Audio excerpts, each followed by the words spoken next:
Sweet mother of Zack and Cody. Within the past month, Famitsu and Nintendo decided to drop tons of juicy Three Houses details, all right after my previous deep dive video. And on top of that, Nintendo opened the floodgates during E3 this year, finally revealing what many believe to be the biggest attention-grabbing detail, the 5-year jump. I remember talking to a few people before E3 who said they weren't sold on the Harry Potter Persona style of gameplay and setting. But once they saw Edelgard's horn, Claude with a beard, and Dimitri going full on edgelord, they jumped on the Three Houses bandwagon faster than you can say Super Saiyan time-traveling Beleth. Granted, the excellent Treehouse showcase helped quite a bit, but I think people now understand this isn't just kids at school. This is war. This is Fire Emblem. This is Fallen! In hopes to further fuel your excitement and mine, let's go into our fourth and final Three Houses deep dive, uncovering hidden details and piecing together the mystery that is Three Houses. I won't go over the trailers frame by frame. In fact, I've already taken care of the dirty work beforehand. That way we can get to the good stuff. With less than a month until the game's release, I don't know if I'll have time to make another analysis video, even if there is another major info drop. It's times like these I really wish I could become a full-time YouTuber. However, I won't stop here. You can expect a full review after the game releases. Meh, don't bother. I'm only in it for the pre-hype. Unfortunately, if I want to get this out on time, I'm going to have to separate this video into two parts. The first will cover gameplay details and plot points revealed in Famitsu Magazine and at E3. The second will go over the entire cast of students, teachers, and important characters. Let's hope I have time to do it all. As I mentioned in my previous video, I did my own translations for the Famitsu Magazine with assistance from Serenus Forest. If you want a direct translation of the magazine article, I suggest you read their translation or check out the Famitsu website for yourself. Also, this info is accurate as of July 1st. Excuse me if I miss anything revealed after that. One last note, I will not be mentioning the Tannenbaum Three Houses leak. From what I've heard, it has been incredibly accurate so far to the point where it's basically confirmed. However, I have not read it or looked into it. I want to go into the game knowing only what trailers and articles have shown us. Perhaps that's old-fashioned of me and I should get with the times, but it kind of kills the fun of piecing together the mystery myself. Not faulting anybody for going all in on the leaks. I'm sure it's great for the views. I respect your decision to read them. Please respect my decision not to. And of course, if I get some things terribly wrong in this video that the leak has already deconfirmed, please be gentle. I am a clueless soul. Now get your diving gear ready. We're going deep. Let's all agree to meet back at the monastery exactly 5 years from today. As I mentioned earlier, the big reveal during the Three Houses E3 trailer was the 5-year jump. But what if I told you Nintendo hinted at the time leap long ago? At the end of the E3 2017 Houses trailer, Edelgard said she will return here someday and asked Beleth to not forget her. In my first video, I wondered how Beleth would forget someone unless they are gone for a long time. We now know that Edelgard was referring to this 5-year gap, although 5 years isn't really that long. Surely not long enough to forget someone you've spent months teaching. Then again, I doubt my high school teachers would remember me anymore, so maybe her fears are validated. She also sounds quite dramatic in the reveal trailer, despite sounding much more cheerful in the E3 2019 trailer. Either something devastating occurs, forcing Beleth and his students to separate, or they had Christina V, the former voice actress of Edelgard, read her line dramatically just for the trailer. Either way, the 5-year gap leads to the game's second act. Instead of playing the entire game as a team of plucky young adults, you play as a team of cynical college graduates. #relatable. The game even separates itself into two parts, with the first part being called White Clouds, according to the save menu and the chapter start screen. I imagine that represents the calm before the storm, as part 2 will be heavily focused on war between the three nations. The White Clouds name also makes a little more sense when you consider the Japanese title of Three Houses, Fu Kasetsugetsu, or 4 seasons in English. I wouldn't be surprised if they kept the weather theme and went with the name Dark Clouds or The Storm or something for part 2. But whatever the name may be, get ready for a lot of heartbreak and Claude yelling about Nakama. Ore no Nakama! But my friendship! As for how long it takes to get to part 2, we can't say for sure. But according to the Treehouse gameplay, it can take 11 hours to get to chapter 8. Whether they had to speed through that for demo purposes, or this is a slow tempo playthrough, your guess is as good as mine. This bookmarked mission where your students take on the Death Knight in the underground chamber supposedly happens right before Part 2, according to the Treehouse. However, their current levels are the same as the Black Eagles from the previous mission. So is this battle the Chapter 8 mission? Well, if you look at the mission select screen, we see a brief description of Chapter 8's mission. Patterns of strange occurrences in Remiere Village has suddenly erupted into something far more serious.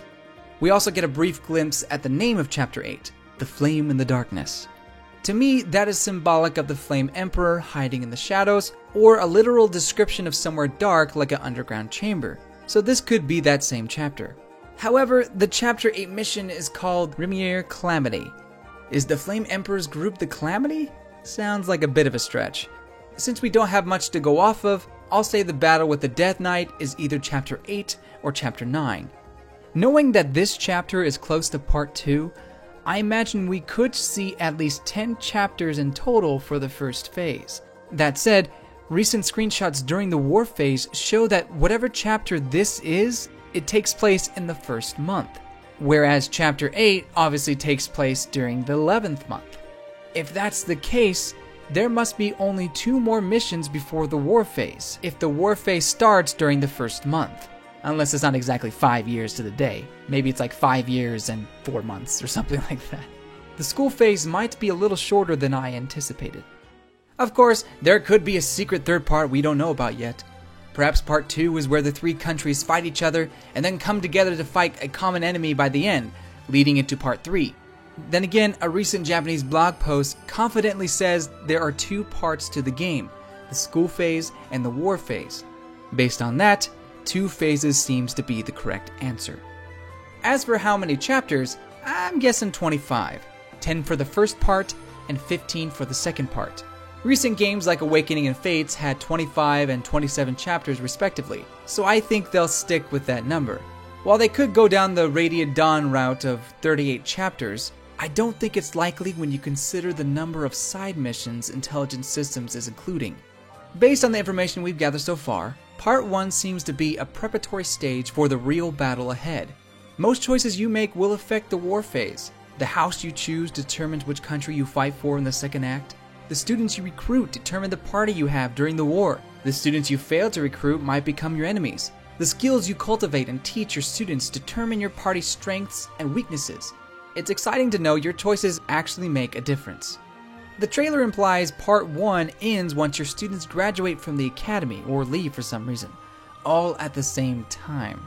Teacher of the Year Beleth, man, high five! If the E3 2019 trailer is to be believed, Edelgard, Dimitri, and Claude leave the academy to rule their kingdoms. Although Famitsu says Dimitri is still the Prince of Fargus, not the king. Clearly the past 5 years haven't been great for our 3 heroes. What has happened?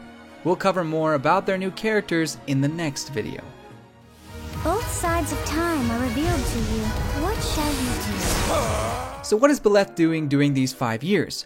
What any teacher does during summer vacation: time travel! That's a fancy way of saying sleep during the entire break. In the E3 2019 trailer, Sothis tells Beleth that both sides of time are revealed to him, implying some extensive time-traveling magic. She then asks what he will do. I want to go to the beginning of time to watch the goddess create the world. Ooh, sorry. The most I can do is 5 years back or forward. Can I go back and stop my mom from dying? No. Main characters can't have 2 living parents. Worst dragon lolly ever. I miss Tiki. When I first heard Sothis mention both sides of time, I seriously thought she meant going back and forth between the 2 phases, which would be absolutely ridiculous. Thankfully, everything Nintendo has revealed since the trailer points to no jumping back to the school phase. So what does Sothis mean by both sides of time? I think she is revealing to Beleth that he can fast forward time with her power, not just rewind. In Japanese, Sothis' line is a little different. She asks Beleth to show her his answer. What was the question? Perhaps it was deciding to wait 5 years or time travel 5 years. Or perhaps the question was what side Beleth will choose in the coming war. Granted, those choices are made once you select a house to teach, but for story purposes, I could see Sothis asking that question. Once deciding to jump 5 years, if the E3 trailer is to be believed, Beleth reaches out his hand to receive some kind of power. A spark of energy bursts from his body, and his hair grows lighter as he turns into Super Saiyan time-traveling Beleth. No crones were harmed in making the Saiyan. He grabs his sword epically, and that's that. What caused this change in Beleth? I think Sothis must be giving some of her power to Beleth to make him travel through time. Giving some of her power causes Beleth's hair to change color. I don't know why he feels it's necessary to raise his sword into the air like that. Kinda got swept in the moment, I guess. Although the sword does react to the sudden energy surge, so perhaps the whip sword is needed to achieve this new form. Stupid theories aside, I'm confident this takes place in the Dragon Lolly room, as the floor is made from the same stones as the steps that Sothis walks down. There's also darkness surrounding Beleth, similar to the darkness in the February Direct. Aside from jumping 5 years into the future, a potential new sword power, and the hair color to make even the Prince of Saiyans jealous, it's not clear what new abilities Beleth gains from this transformation, if any at all. Moving forward, I think we can pinpoint where he lands 5 years into the future. Here we see Beleth looking quite dazed, like he just woke up from a long trance. The room he wakes up in is the cathedral. We can see the pews in the background, and the arches and wall match up with what little we see in the treehouse trailer. Maybe the entire graduating class meets here for the graduation ceremony, and that's where Edelgard gets the well-intended idea to meet up 5 years later. 5 years? That's like 60 missions before I can meet you again. Forget that. Hey Sothis, you got a time machine? For whatever reason, Beleth decides to fast forward 5 years, placing him right where he was on graduation day. To be fair, none of this outright proves this scene is Beleth waking up from his time warp.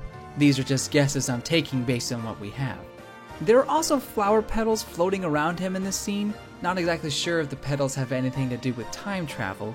Maybe it's symbolic in regards to seasons. After all, the Japanese name Fuka Setsugetsu has the kanji for flower in the title, and the logo dissolves into flower petals. So in that sense, it could just be poetic symbolism rather than hinting at the way Sothis uses time travel. However, Nintendo recently announced a CD version of Three Houses' main theme, featuring Edelgard on the cover. In the foreground are the same falling flower petals, perhaps implying they are more significant than just symbolic.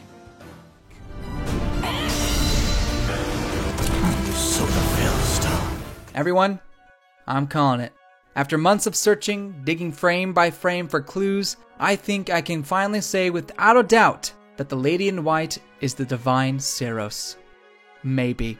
Okay, so maybe I'm not 100%, but I think we are closer than ever to connecting the two.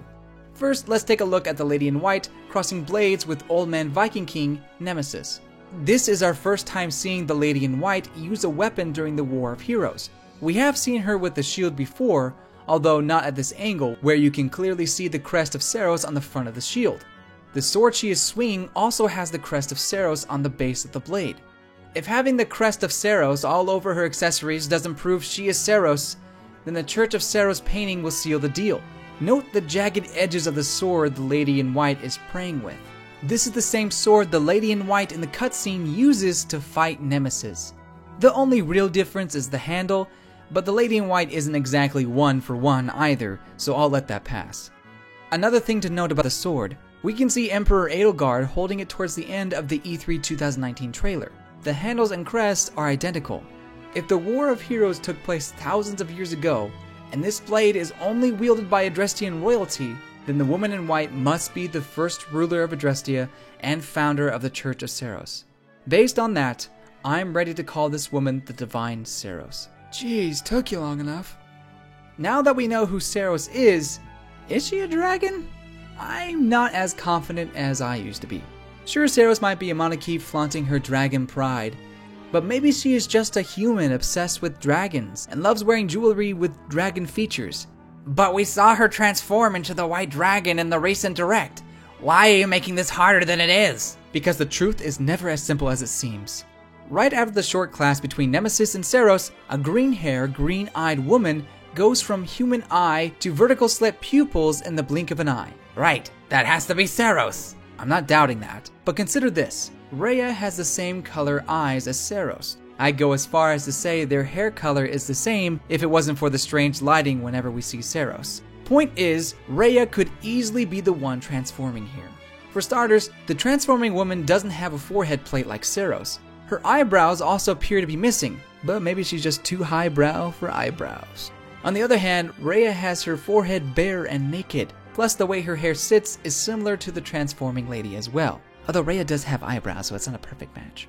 So, are Seiros and Rhea the same person, and thus a Monarchite? Sometimes I feel like I'm repeating the same question from my other analysis, so be sure to watch my previous videos if you want to know my full thoughts. To be honest, I go back and forth. On the one hand, Seiros and Rhea look so similar they could be the same person. On the other hand, it makes absolutely no sense. If Seiros has been around since the beginning, how come no one has said anything? Surely people would get suspicious if you just changed her name every 50 years or so. Has anyone noticed Rhea and the previous Archbishop Tina look exactly alike? Just me? Sir, we're gonna need you to come with us. I will not be silenced! And thus the Flame Emperor was born. I mean, maybe Seiros is hiding her true identity after all these years because she loves to be in power. But why try to hide it? Why not embrace your immortality? Clearly no one minds if you just keep changing your name. These are questions that we probably won't fully understand until we play the game. There is another potential reason why Seiros and Rhea look alike. What if Seiros is Rhea's ancestor? If Seiros is not a Monarchite, keeping the green hair and eyes in the bloodline is the closest thing to immortality. I'm so sorry to ask this, but got anything to back that up? I do, actually. Well, that's a first. During the E3 Treehouse, we get a brief shot of some of the teachers, faculty members, and students roaming the halls. And what such person we see is Flynn, a girl who looks like a younger version of Rhea. She has the same hair color and eyes as Rhea, as well as a similar looking headpiece. Perhaps this is Rhea's younger sister, daughter? I thought this was a nunnery. Or maybe the next archbishop.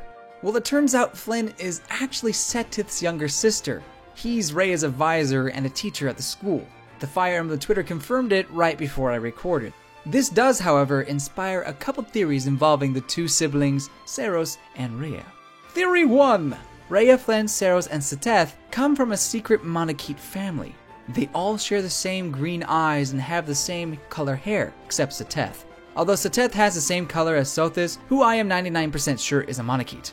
Interestingly, all of these characters except for Sothis have their ears covered. Like I stated before, pointy ears usually means you're a dragon, aka Fire Emblem's equivalent of an elf. Perhaps the four are hiding their heritage in that way. And then again, maybe it's customary in the green-haired tribe to never show your ears. The problem with this theory is again, the lifespan of Monarchite. Of course, people would begin to question the lifespan of these four, but another issue is Seiros herself. Shouldn't she still be alive? Then again, if Seiros died in a freak accident, her having offspring makes sense. But would that make Edelgard and Rhea related? We'll come back to that eventually. Theory 2! And this is a wild one, so stay with me. What if by some sort of black magic, they are cloning Seiros over and over, meaning Rhea and Flynn are just clones of Seiros? Were this to be true, it would mean Seiros is just a human and not immortal. It would also mean Seteth is either mistaken or pretending that Flynn is his younger sister. The problems with this theory are immense, and I apologize for even putting it out there, but what if it were true? It would make the church seem even more sketchy than it already is. Convoluted theories aside, we can agree that either Seiros or Rhea is the one transforming. The trailer would have you believe Seiros transforms into this white dragon, the very same dragon located on the Church of Seiros painting and emblem. But what if this dragon is not a real dragon? We'll also come back to that. Before we leave this battle, let's touch on Seiros' opponent. As we already know, Nemesis wields the Whip Sword, aka the Sword of the Creator. He wears a battle kit with change, shoulder pads and arm guards with spikes, and a belt with the head of a horned beast. The horns kinda remind me of the White Dragon, but I'm not sure if they're supposed to be the same thing. Nemesis also has scars all over his body, shocking when you consider how heavily armored he is. Going shirtless into a death battle? Genius. We haven't seen a ton of footage of Nemesis, but we do see him outside of battle in the latest direct. Or at least his hands. Thanks to his scars and terrifying armor, I'm confident this is Nemesis breaking out of his coffin. Very much alive. As to how he ended up in the stone coffin, I think Seiros had him put into the coffin after she killed him, taking the Sword of the Creator with her. My question is, why the chains? They clearly did nothing to keep this beast inside. Was his coffin suspended off the ground? Either way, Nemesis returns to the land of the living at some point in the story. Whether that's good or bad depends on Nemesis' motivation. But considering he has the sword of the creator, fought against Seiros, and has Beleth's crest, I think he might be much more benevolent than some might think. Psst, wake up, Nemesis. Can't. I'm dead. The church is abusing its power over Fodlan. So the Philstar consumes even the darkness itself. Speaking of sketchy looking individuals, let's go over what we know about the antagonists of the game. Whoa, wait, I thought you were doing characters in a different video. Well, these bozos have so much story implication that I need to talk about them now. Besides, it's my video. A masked individual who fights against the church in the shadows. He's the reason why bandits attacked the three amigos at the very beginning of the game. When Beleth saves the three students, the Flame Emperor suddenly becomes very interested in Beleth. In one screenshot, he tells his men to wait and see because they don't have enough information about Beleth. So why is he called the Flame Emperor? Is he some kind of masked pyromaniac? While it's true the mages in the Flame Emperor army mainly use fire magic, I think there is a deeper meaning behind this. If you saw my previous deep dive, I said Beleth's crest was named the Goddess Crest, or the Crest of Sethlin. We now know it's called the Crest of Flames. However, I don't think this name disproves its special connection to the goddess. Nintendo of Europe recently posted a video on Twitter showcasing the Three Houses Special Edition. Trust me, this connects. We got a quick glance at spoilery images in the art book and some other trinkets, but most importantly, they showed the steelbook cover. On the front, we see the Church of Seiros painting. On the back, we see a crumbled version of the painting as if someone broke it apart. And behind that painting is Beleth's crest, the crest of the goddess, the crest of flames. I totally nailed it! What? Yeah, don't get cocky, kid. Tying it back to the Flame Emperor, I think his name might be a reference to the Crest of Flames. For some reason, the Flame Emperor knows the truth behind the crests and the Church of Seiros. He's a true follower of the goddess trying to overthrow the church from the shadows. This also must be why Beleth interests him. In his mind, a person with the Crest of Flames working for the Church of Seiros is quite the contradiction. I wouldn't be surprised if we see him confront Beleth about this at some point. Personally, I think the Flame Emperor is a red herring, meaning you might have to fight him, but you'll find out he was actually on the good side. I also think he could be the final boss for part 1, but that's just my hunch. Although you still don't technically know the Flame Emperor's name at the end of chapter 8, according to the treehouse, so maybe he will have a presence in part 2? I don't know. Lastly, we see a big armored boot smash the Flame Emperor's mask. After studying the various boots we've seen so far, the closest foot we have to matching this one that I can see is the Flame Emperor himself. Even then, the lines on the boot don't match. Plus, the shape of the leg leads me to believe this is a woman's foot, or at least a guy who has very skinny ankles. Of course, I could be wrong and there is a giant specimen of a man attached to those skinny ankles. Unfortunately, I can't find enough feet to compare. Come on, Nintendo, I need more feet. Oh, someone has a foot fetish. With the mask being crushed, it's safe to say the Flame Emperor's reign in the shadows is over, whether by his own foot or his enemies. But I do wonder who he is. Just as mysterious as the Flame Emperor, yet 10 times as frightening, the Death Knight is basically the living manifestation of the Grim Reaper. Rumors have been spreading across Garreg Mach town about the Death Knight stealing people every night. When Beleth meets him, he seems to have an otherworldly presence about him. Of course, the answer I want to know right away is who the heck he is. He may not be anybody of great significance, but let me offer some possibilities. 1. Geralt. Aside from the fact that Dad has the same build as him, Geralt left the monastery for a reason. Besides raising a family, perhaps he learned a frightening truth behind the church and decided to leave. Then, after looking into it more, he donned the Death Knight persona in order to rebel. Granted, stealing people in the dead of night doesn't sound like the best strategy, especially for a serious guy like Geralt. Option 2. Nemesis. So, what if Nemesis' resurrection happens near the beginning of the game without us knowing, and this cutscene is just a flashback of that moment? He becomes the Death Knight to hide from the church and slowly regains his followers. That said, the Flame Emperor looks as though he has the Death Knight under his control, and I don't know if Nemesis would appreciate that. The Death Knight acts rather bloodthirsty too, like killing and war are just a game to him. I don't know if it really matches personality-wise, but I could be wrong. One more thing worth pointing out is Nemesis' belt. The skull with horns looks somewhat similar to the Death Knight's mask. Coincidence? Probably. Option 3, and this is the best one, people. Flynn. Oh sure, she might look innocent, but behind those adorable features is a serial killer itching to quench her thirst for blood. I would still protect her with my life. Supposedly unrelated to the first two baddies, the Nightcrawlers are beings who work in the dark, disrupting the peace in Fodlan, and might be the cause of the war in Part 2. Their true identities are shrouded in mystery. I'm gonna take a wild guess and say they're related to the Crest Wielders in some way. Thales the albino Ganondorf is the lead figure of the gothic rock band known as the Nightcrawlers. We know so little about him, so I can't go into much other than his design. He has white hair except for a strand of red in the back. I tried checking the hair colors of the students, but no match. The feathers on his collar, or cloak, does match the color of his hair, but I don't know if that means anything. Secretly, he's a bird. He also wears one earring on his left ear. There might be another one on his right, I'm not sure.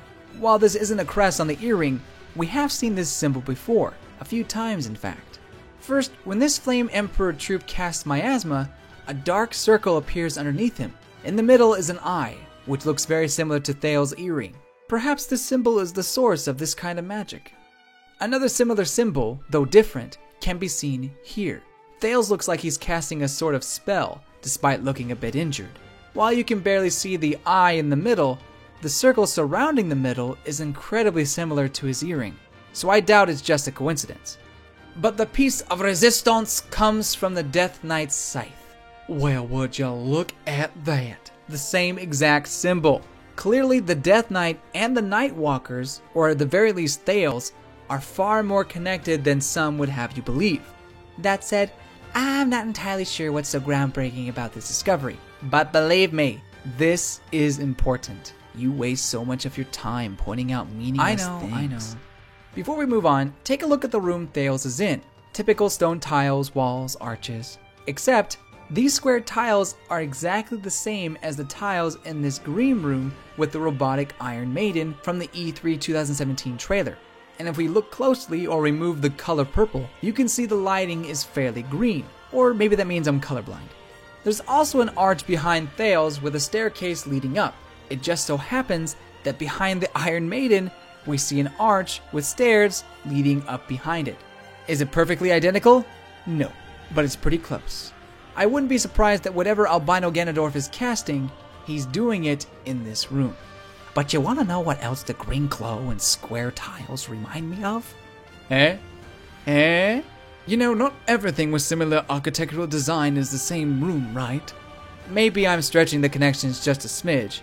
But that's what these crazy videos are for, right?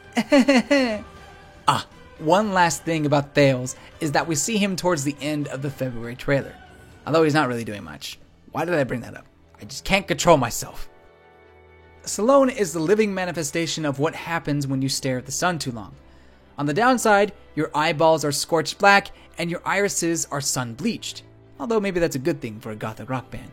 On the plus side, you get an enormous brain. It's so big it bulges through your cranium. Take that, math class. Please don't try this at home. His blue hair is strikingly similar to Marianne's hair color. Could they be related? Distantly? I don't think they'll tell us until we play the game. The descriptions say he looks like a mage and is incredibly cunning and crafty while also using tricks. That's really all we have to go off of though, besides some screenshots. E3 2019 wasn't the first time seeing Salome either. We see him standing alone in this open area. Before, I foolishly assumed this was the Emperor of Adrestia, but it's obvious now this is Salome. The collar gives it away. Cronier is the third member of the group, with the appearance of a cheerful young girl. But that's not a cheerful smile. That's the smile of someone who likes to torture people. Just for you Yandere fans out there, sickos. Her orange hair and facial features are oddly similar to Ferdinand. Then again, Ferdinand and Sylvain almost look like twins, so maybe it's just a same character designer issue. Like the other two, not much to say from her description, but we do see her in a couple images. The first time is at the end of the February Direct. The orange eye is hers without a doubt, and she's most likely in immense pain, based on this brief scene from the E3 2019 trailer. While it's too dark to make out facial features, we can see Krone's scorpion tail thing, indicating that she's the one being strangled or murdered. But who is doing the strangling? To me, it looks like Salone, who is in the same open area as I mentioned earlier. Maybe Krone's joke went too far. We can also see Krone with a knife trying to protect herself, but I guess that doesn't go so well. One more thing on her. She's basically Perry with a clown license. Miss, I think you dropped this. At the outset of the game, you choose one of 3 houses to lead and to teach. Free roaming isn't necessarily new to the Fire Emblem series. See Faces My Castle and Shadow of Valentia's Dungeon. But this is the most ambitious it's ever been. With activities to play, students to recruit, and quests to find, everything you do during your free period helps you and your students grow. How you spend your time will make or break your playthrough. Absolutely no pressure. As the newest teacher at the Officers Academy, it is your sacred duty to take up the vital role of Hall Monitor and roam the school grounds. I mean, you're not checking for hall passes or anything. Do you have a hall pass? But you do get the chance to interact with your units in ways you never have. Enjoy a meal together, make exquisite cuisine, give them special gifts, sing praises to the goddess, etc. You can even become the school's Dear Abby and answer your students' darkest secrets anonymously. Except it's not anonymous at all. I don't know whose idea it was to send a tinted picture of yourself with the letter. It's only a matter of time before I read something I shouldn't. Let's just say, hypothetically, I accidentally knocked out one of my classmates, and they haven't woken up in a couple days. What should I do, hypothetically speaking? All these new activities and the fairly large school grounds might seem daunting now, but I'm sure it will come together like a well-oiled machine. Thankfully, there is a fast travel system, so you won't have to sprint from one side of the monastery to the other unless you feel like it. The map shows us the entire monastery, revealing where students are currently and what faculties are in the area. Selecting an area is how you activate the fast travel system. The fast travel points on the first floor are the dormitories, the garden, the fishing hole, the dining area, the market, the stable, the Knights Hall, the Officers Academy, the reception hall, the cathedral, and your personal quarters. There are actually 2 more fast travel points, but I'm not sure what they are. This one on the top right might be the sparring arena we saw in the February Direct, especially since there is a dueling activity symbol located there. The other point is above the marketplace. I think this is the entrance hall. No one went near here during the demo, so I'm only going off what we saw in the February Direct. With open space and pillars all around, I think it matches up with the map pretty well. Before we go up a level, let's look at Beleth's room for a second. Nothing too out of the ordinary here. A bed, a rug, a desk with a chair, a dragon lolly, 2 bulletin boards. Wait a minute. Why does Beleth need 2 bulletin boards? For some reason, Sothis is just chilling in Beleth's room with the doors wide open, not even in disguise. Clearly Beleth has never seen anime before. You're only one accidental walk-in away from going to jail. Good morning, teacher. Okay, this is a misunderstanding. It's not what it looks like. Yeah, I'm a legal lolly. You're not helping. Even though Nintendo has said Sothis is a mysterious girl that appears in your mind, here she is, as visible as the shame on your face. My guess is that no one else can see her, an apparition that only you can see. That way you can talk to her by just going to your room. On the second floor, we have the audience chamber and the library. The room leading out of the audience chamber is the advisory room, where I imagine Rhea spends most of her time. I'm not sure what the right side rooms could be other than extensions of the library. Maybe the nurse's office? And then again, this nun-looking icon on the first floor might be the icon for the nurse's room. There's also a mysterious third floor that is blacked out. While this could really be anything, maybe the third floor has story significance. What if this is where Sothis is being held? But didn't you say the Iron Maiden room was the Dragon Lolly room? Yeah. I'll admit it's a bit of a stretch. There's clearly not enough space shown on the map for a giant battle like this. But what other secret could the church be hiding on the third floor? Potentially something I can't imagine. There are a ton of activities to choose from during your roaming time that I could spend an hour just covering all of that. But I'll spare you the minute details so that we can move on to the more important matters. Like... Oh, look at that. Yeah, that actually unleashed a gambit. So as you can see, those guys behind. Don't you dare think for 1 minute Three Houses doesn't have battles, because there are an incredible amount of missions to choose from regular story missions to paralogs to quests and auxiliary battles. Auxiliary battles are the lowest in terms of importance. They consist of small battles for experience, gold, and stat growth. Some don't even cost a battle point. Not sure how rewarding the battle would be, but it couldn't hurt to try, right? Next are quest battles. Kinda goes without saying, but you activate these battles when you accept a quest. Lastly are the classic paralogs, although they don't quite function like paralogs of the past. It's like Intelligent Systems decided to mix support conversations with bite-sized battles for Three Houses. If you've played Valkyria Chronicles, you no doubt already see the comparisons between Squad Stories and Three Houses' take on paralogs. You can also watch my video about that. While I don't think support conversations are completely done away with, I do think they are trying to make your units more relatable and significant.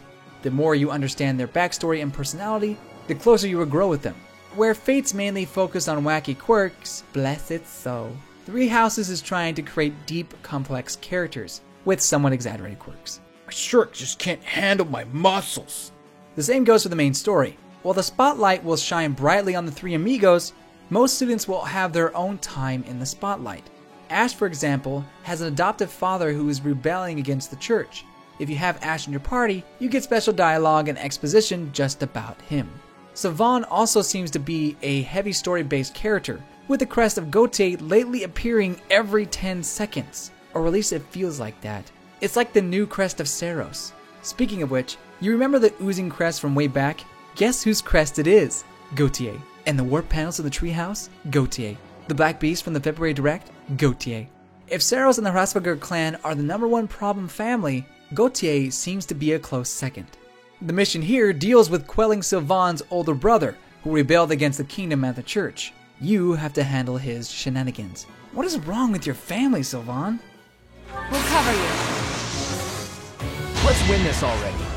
Three Houses introduces a new support system called Coordinated Attack, where any ally who is able to attack a foe will assist you. You can see that fighting your supports boosts your stats and can strengthen your gambit attacks. From what we've seen so far, you can have up to 3 units support you in the attack, although they don't have to be right next to you for the bonuses to apply. They just need to be able to attack the enemy. Also, the higher your support levels with said ally, the higher your stats in that attack. The parrot mechanic also returns, but with a new twist, called Assist. After Beleth reaches a certain instructor level, you'll be able to assign assistants to your units from, well, your units. It's more or less pairing up. Besides raising the main unit's stats, there are 3 possible actions the assistant can take: Assistant Follow-Up, Assistant Guard, and Assistant Recovery. Attack after a fight, defend an enemy attack, or heal at the beginning of the turn. However, that action depends on the unit. For example, Hilda is assisting Loretz, Lucky him. but she can only do follow-up, as indicated by the sword, despite the fact she only wields axes. Assistants also see stat growth, although I'm not sure if it's every time or only when the assistant does an action.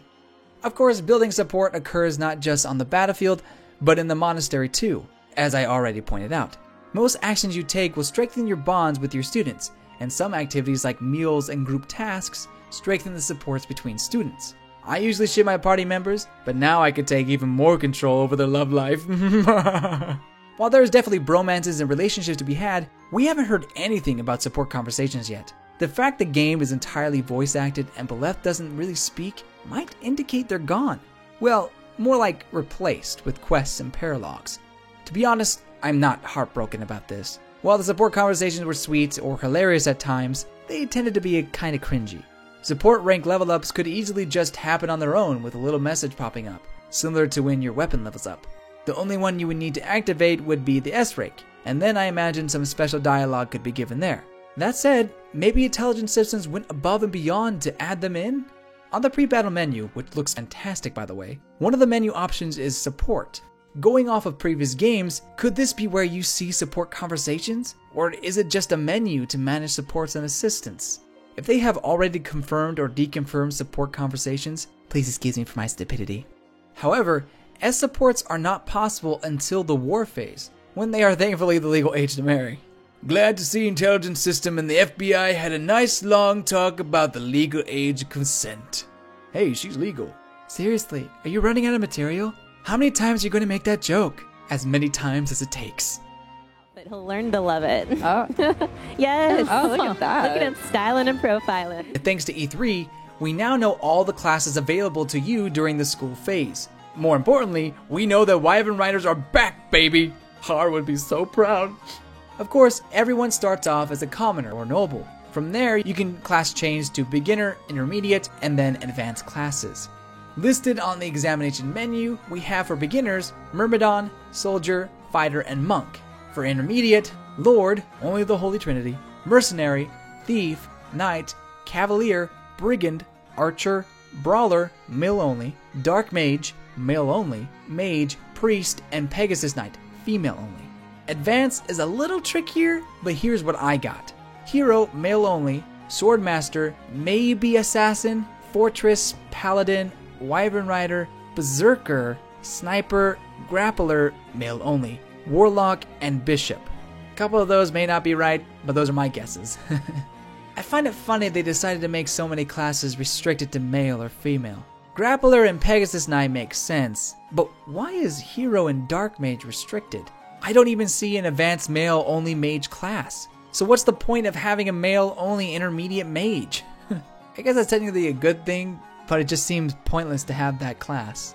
There also seems to be more male-only classes compared to female-only, which admittedly doesn't mean a whole lot in the end. It just would be nice to have it even, or at least close to it. We still don't know what class changes will be available in the war phase, but based on the scroll bar here, I think we have one more level after advanced.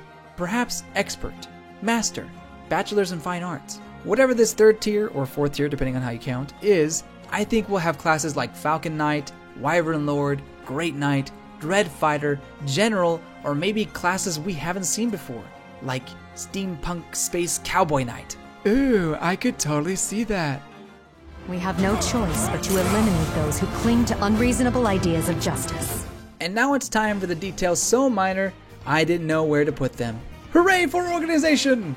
We already know that every week during the teaching portion, you assign your students goals for them to focus as they study personally, give your students group assignments to strengthen bonds and certain skills, or give them one-on-one tutoring where you help them raise weapon skills.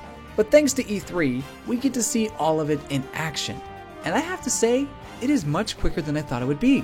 Assigning and tutoring students is fairly simple and easy, depending on the student's motivation. You can have more than one session during a single instructor point timer thingy, the green meter. That means if you play your cards right, you could get 3 or more chances to raise a student's weapon skills. Plus, after you finish your time mentoring, your students' weapon skills increased based on the goals you set for them. For me, that was a great surprise. I was somewhat worried I wouldn't be able to focus on all my students, but after seeing this, I'm more confident I can handle the stress of being a teacher. No, I will not change careers. That said, if personally managing your students' growth is still not your cup of tea, you can skip the week entirely, and the game will automatically buff your stats for you. That's the kind of customization a long game like Fire Emblem needs to please fans of shorter playtimes. Sure, you place your progression in the hands of fate, but I can see that being fun in its own right. Recent gameplay confirmed that the weekend menu you see here indeed takes place in Bleth's room. It also shows a couple new features. First, global activity. I don't think they describe anywhere what this means, but my guess it is Fire Emblem's version of Persona 5's Thieves Guild. Basically, you can see what other people around the world did to spend their free time on that day. It's probably not as extensive as the Thieves Guild, but it's a neat feature. Second, below the map, we have a new banner, Ongoing Event. In one instance, we see a brawling tournament, and in another, a house versus house lancing tournament. Winning said tournament gives a reward. My first thought was that this is an online event. You don't fight against other players directly, just their data or their online avatar. But the more I think about it, the more I think these events take place in the sparring area and have nothing to do with online. The last thing from here is the rest section. Seems pretty self-explanatory. True, but it's what resting does that counts. Having trouble getting your students motivated? Take a nap. I feel motivated after a nap. Sometimes. But there's one more thing resting does. Refuel the Sword of the Creator. In 3 houses, weapons have durability like classic Fire Emblem. However, unlike most Fire Emblem games, 3 houses' weapons do not disappear after they break. You can repair them at the smithy using materials and gold until they are good as new. You can do the same thing with the Sword of the Creator, which only has 20 uses before it loses its power. But if you don't have time to fast travel to the smithy, resting is a cheap and health-conscious alternative. Speaking of the marketplace, there's not much to point out besides the guild and typical shops. It's just your run-of-the-mill. Oh my gosh, is that Anna? I love her new design. The Japanese Twitter account has been using her as their profile pic for a while now, but it's great to see her model in-game. After clearing some quests, she'll open up a secret shop. I've already mentioned some of the activities you can do in the monastery, but there's one in particular that I'm sure will become a fan favorite. Tea time. On students' birthdays or during the weekend, you can invite a student to a little tea party with just the two of you. Beleth, I told you no dating students. But isn't that how you met Mom? That's completely different. This is not canon, by the way. Basically, tea time is where you select your tea and do a little small talk. You have a specific amount of time to ask your tea date 3 questions. Asking the correct ones will activate perfect tea time. And this is where things get interesting. At this time, you can give your perfect tea partner gifts, but you can also gaze at them. And when I say gaze at them, I mean gaze like you're appreciating a piece of fine art. Getting close enough to touch. Don't touch. Don't touch. Do I have to follow you around all day? You know those parts of video games or anime where you don't want anybody to walk in on and get the wrong idea, but they do anyway? This is that part. But you better believe I have my first 8 tea party dates lined up already. Another thing you can do at the monastery is pay a visit to the 4 statues of the Divine Saints located in the cathedral. Here you can cash in your renown, points earned from quests and fighting, for benefits like icons for weapon skill upgrades and increasing divine pulse. What's interesting about these statues are the crests associated with them. We'll go a little more in depth on that in the next video, but there is one thing I need to clear up. The goddess is not named Sethlin. My bad, guys. Sethlin is one of the Divine Saints.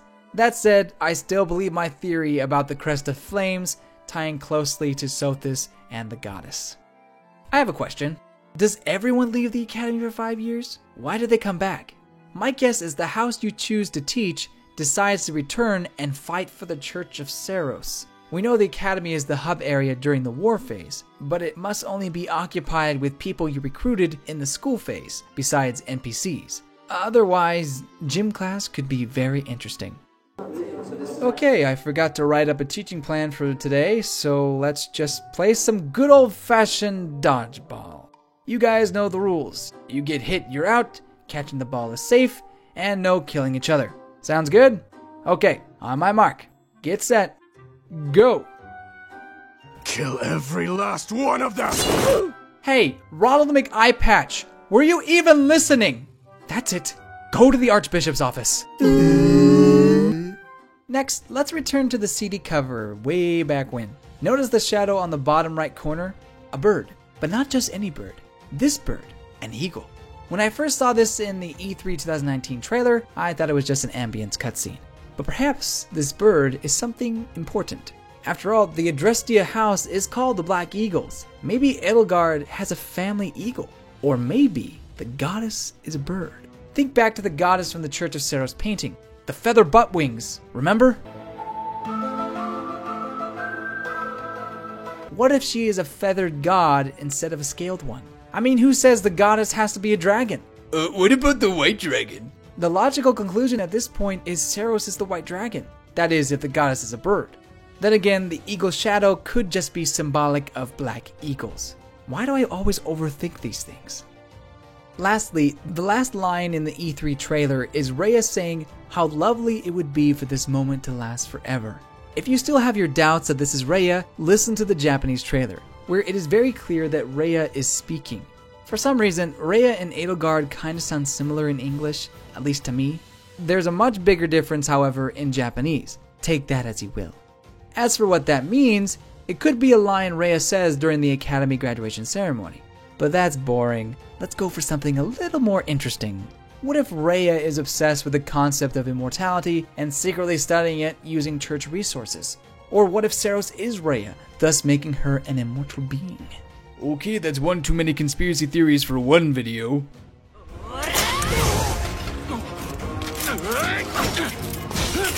Well, the conspiracies aren't quite done yet. Although this is the last section. Thank goodness. During Treehouse Live, we learned that beasts like the Gautier beast are a new enemy type. We've already touched on most everything in previous deep dives, except this diamond, which we are seeing for the first time. You see, the beasts have a lot of HP. Once you deplete the beast's HP to 0, the crystal breaks and refills its HP. They are the definition of damage sponges. Above the beast's name in the treehouse segment, we see it is weak to spears. It also has a cracked shield, but I'm not sure what that's supposed to mean.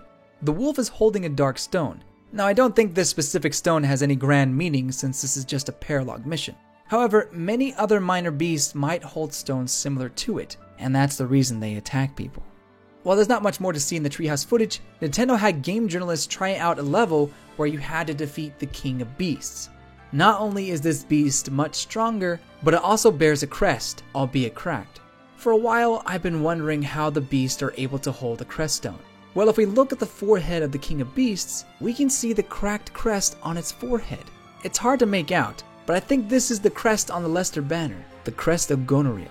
Likewise, the Gautier beast has the creststone of Gautier on its forehead. Where are these beasts coming from? Why do they have crest stones? I can't say for sure, but I wonder if there is some experimentation going on using the power of crests to create these beasts, or maybe control the beasts. There's one more beast with a creststone, and I think you might know where this is going. The White Dragon. On its forehead, it has the creststone of Seiros. So is the dragon being controlled by the church, or does it receive power from the crest? But more importantly, is Seiros transforming into the dragon? In Roger Base's recent time with the Three Houses demo, Mercedes reveals that Seiros' body was stolen from her grave, leaving only a sword. 3 guesses what sword she's talking about. To me, this means either Seiros is still alive, or someone stole her body for testing purposes.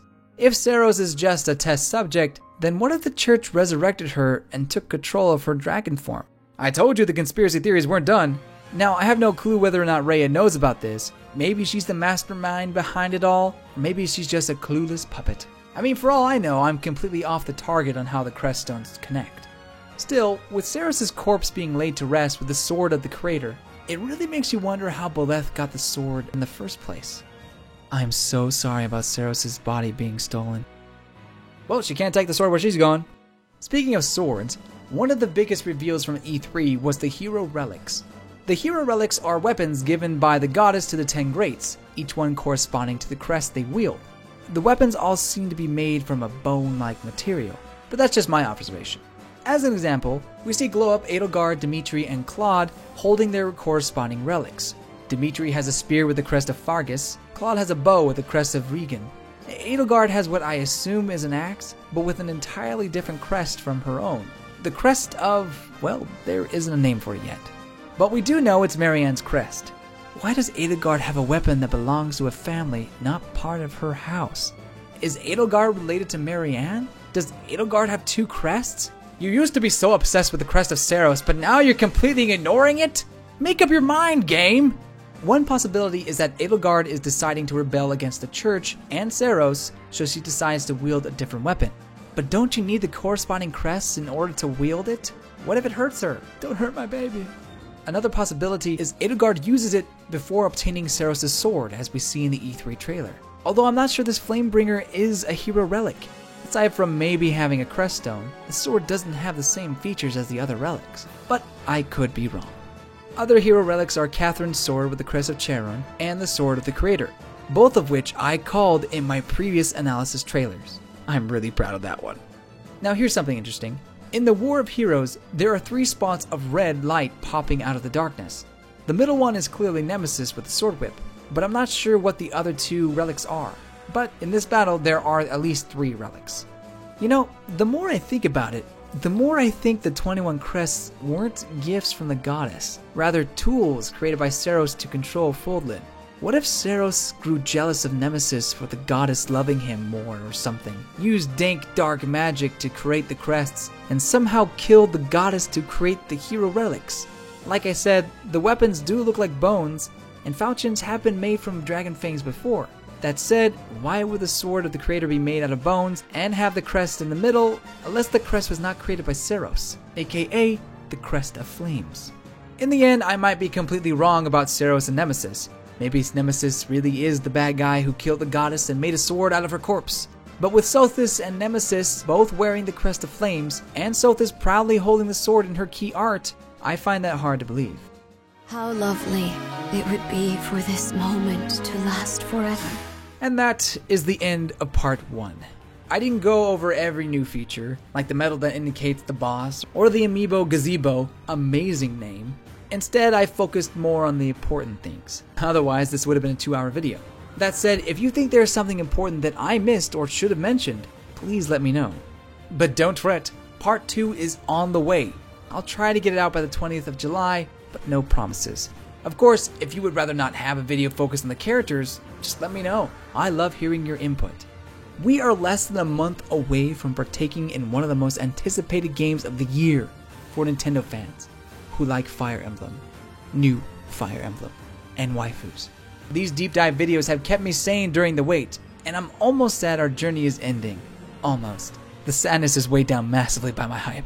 When it's all said and done, I hope we can look back on these videos and have a good laugh at the many things I got wrong, point out the things I got right, and gush about this potentially amazing game. Tell me, you called Edelgard Edgelord when you first saw her, right? I'll take that as a yes. You thought Edelgard would be your edgelord, but it was I, Dimitri! Thank you so much for watching.